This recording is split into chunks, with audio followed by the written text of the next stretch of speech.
Hello everyone, today we'll be deriving the formula of a cone without using calculus, and before we get onto it, it will really mean a lot to me very much if you subscribe and you like, so please do that.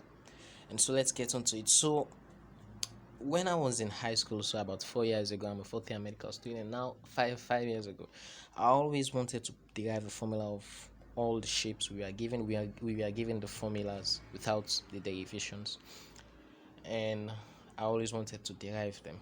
So I started with the square rectangle basically, and my theory was that what I saw was that from basic observation was that since I knew that the area of a rectangle was length times breadth, it seemed to make sense that this technically means that you are summing up all the lengths in the breadth dimension. So for example, if we had equal lengths going up and we summed it all up, then it will still give us L times N, sorry, as the total length, and that will be equivalent to length times breadth. So I always had the notion that summation of one equal dimension gives you the total of the shape. So if it's an area, you sum up all the lengths in one equal length in one dimension, it gives you the equivalent shape. And all other shapes could be derived likewise. For example, the triangle here is half of a rectangle or a square, so it becomes basically half times length times breadth, half times the base area times the height. So it was all easy. Same for the cuboid. Sum up all the base areas going up to the height. So you sum up all the base areas, so it's basically the base area, which is length times breadth, summing up all to the height. So it becomes length times breadth times height, as if you are summing up all the areas that summit to give the height, resulting into a higher structure. So I had that notion and I was using it even for the cylinder. It's pi square times h, which means that you are summing up all the circles. You are summing up all the circles to give you a total, and that total space that you have is the volume basically. So it was all working out. It was all working out until I came to the cone. I couldn't derive the formula of a cone, and I didn't do maths because I'm a medical student. But I was taking jabs at it, trying to derive it until last year December, which I was finally able to do it. So the formula is 1/3 times pi square h. I couldn't understand why it's 1/3. Of course, I knew that it shouldn't be the same as pi square h, which is the formula for a cylinder. Back then, we were shown how to do it with calculus, which is rotation. We are given the formula v equals to pi integral of y square. But of course, I didn't do math, so I don't understand how this formula came about. Of course, I know it must be related to graph in forming three-dimensional graphs. Of course, I didn't have the opportunity to go that deep into math, but we had this formula to derive it. But I still wanted to use that notion that you can sum up all the areas to give you the cone. So to derive the formula of a cone, the first thing you need to do is take the cone and then section it into equal lengths. Imagine you section it into equal lengths. So h we call those equivalents h. Now imagine h was so small that this slanted edge essentially is not slanted, it looks like a straight line. Imagine if we took it at this point. Of course, I did it like this so you can see, but imagine if we take it at this point, then basically there is no slanted. It will seem as if it's a cylinder, right? Okay, so keep that in mind. Now if we divide the cone into equal shapes, equal heights, equal sections, then with h being the total height of the cone, then the number of times we'll divide it using equal height will be n. So h divided by the equal height will give you n times. So if you took the smaller height you take, the more times you will have to divide the cone. So now this is a cross-sectional view of the cone. Now As you can see, I've drawn it like this. Of course, we are imagining this is a straight line because the height we took was so small. And then the radius, the height of course is the same in each case, but the radius will change consecutively. So the first radius will be r1, second radius r2, and r1 will be smaller like that till the last radius, which is r. And with that relation, we can use this relation to derive a relation between the radius and a section, a small height section. So using similar triangles, we know that if this is r1, remember for the last diagram, r1, and then this is r2, the next section, then r2 upon h, since this is two section, then it will be 2h, will be equals to r1 upon h. Similar triangles. With that, we can cross multiply and we'll realize that r2 is 2 times r1, so it makes sense. If we are taking equal sections, then r2 will be 2 times r1, r3 will be 3 times r1, r4. So by the number of times you take, so the radius will progress in that direction. So r5 will be 5 times r1. So keep that in mind. Another relation we can get using similar triangles using this cross section is that the relation between the actual radius of the cone. Similar triangles, r1 upon h will be equals to r upon capital H. With that, we can see r1 is capital R upon h, which is our actual radius upon our actual height times h.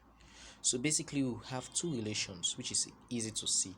R2 is 2 times r1, r3 is 3 times r1, like that. In addition, using similar triangles, r1 will be equals to r upon h multiplied by h. So this you can prove for yourself.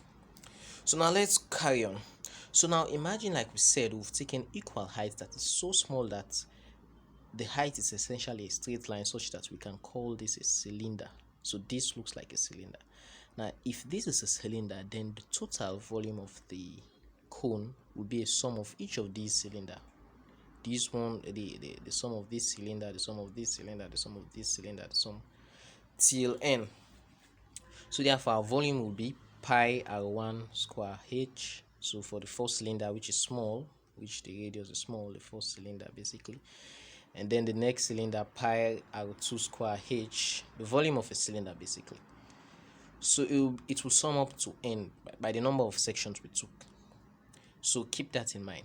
Now with that, we can substitute. Remember, we had this relation which says r1 is r upon h times h. So we can substitute that one in here for r1.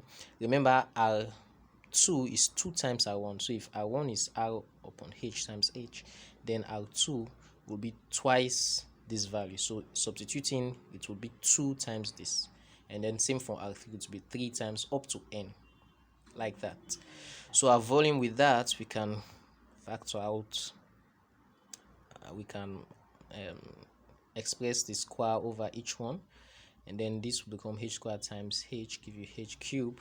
Express the square over each one, 2 will become 4, and then r square upon, like that, and then h squared times h give h cube. And what you will see is basically it's almost the same thing going on once. The only thing that is changing is that 2 becomes 4, 3 becomes 9, and then 4 will become 16.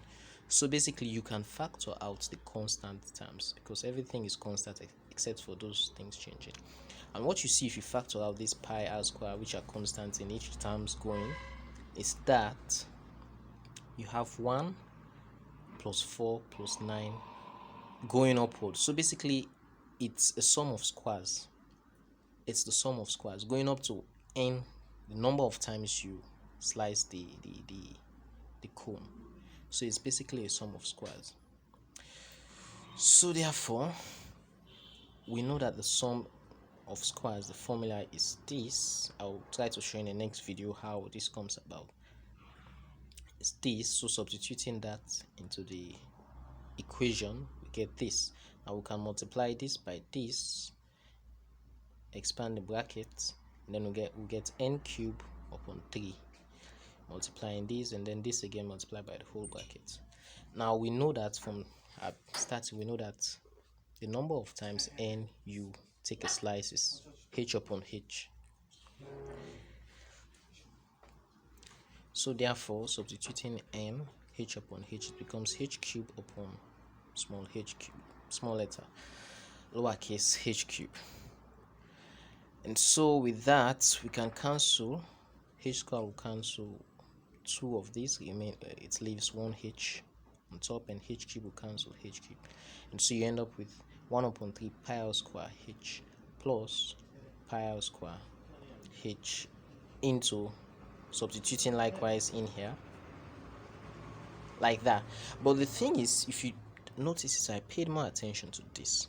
So is it that the final volume is v is equal to 1 upon 3 pi r square h plus pi r square into h upon, you will notice that this term still persists, and we have seen the actual formula which we are targeting already. We have seen it, but why is there still this additional plus this additional term? Well, the thing is, in real life, in theoretical sense, is that you will never take a slice of a cone, no matter how small it is, in which the height becomes straightened to become a cylinder. What I'm saying is that if you take a slice of this cone, it will never be, theoretically, it will never appear straight. Theoretically, it will never appear straight. It will always be slanted if you zoom in. So the only time it will become straight is when h becomes 0. So as h implies 0, as h equals 0,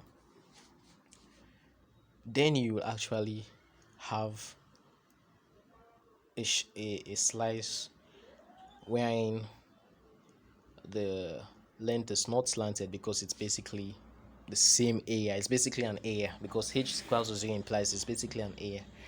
So it's only then you will see that.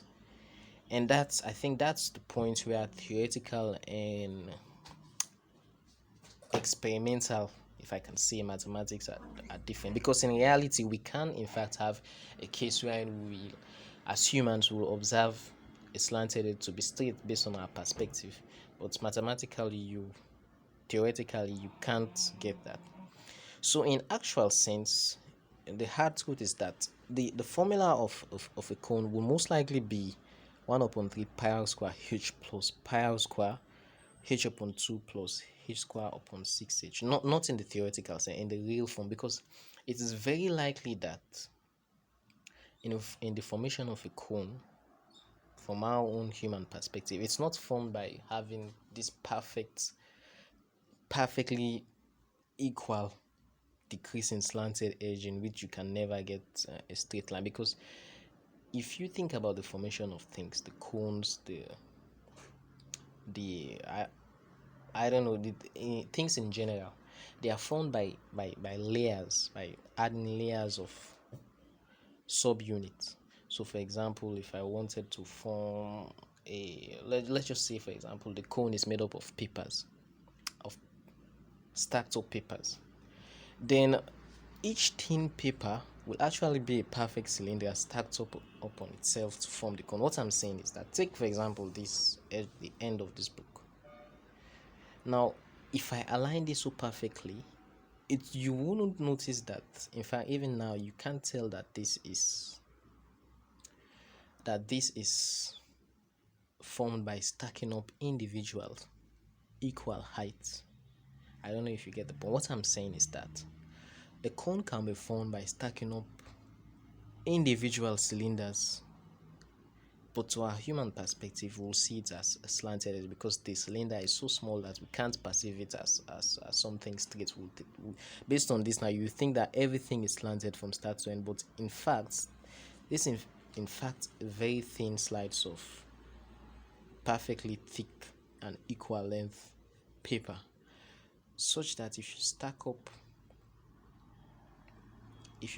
up these lengths, it wouldn't mean that this single paper is also slanted. In fact, it's not slanted, it's flat, but because of the way how it appears to us, it will seem as if this is a full slanted edge.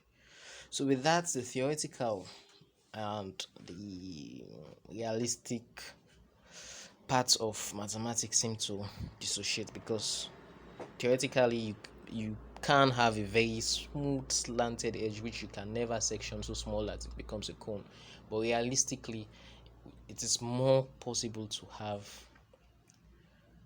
a cone wherein you can slice it up so small that the slanted edge becomes the height.